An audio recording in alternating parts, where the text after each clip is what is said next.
Brian Simple. I'm a business director in Carpenters Union, North Central States Regional Council of Carpenters. Brian, why are you here today? We're here talking to young people about opportunities in the trades. Try and get them apprenticeships and get them careers. Why do you think events like this are good for kids, high school kids?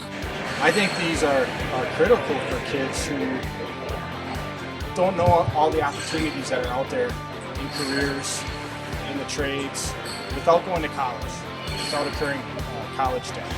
So our apprenticeships are often paid for by the union members or by the union, so that the participant in the apprenticeship doesn't pay any out-of-pocket fees.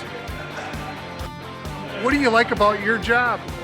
What I like about being a carpenter is it was never boring. It was always something new, exciting, building different things, building our community, learning new things.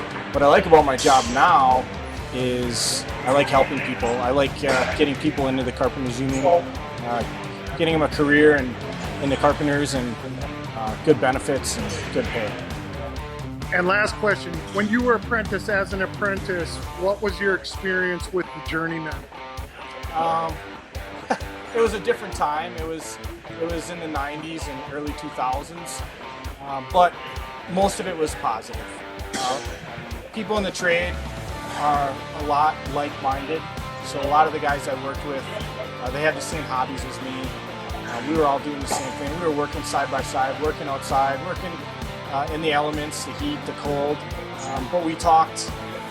We had a lot of the same hobbies, so we talked all day and talked about hunting and fishing and racing cars and motorcycles and all kinds of stuff. So it was fun.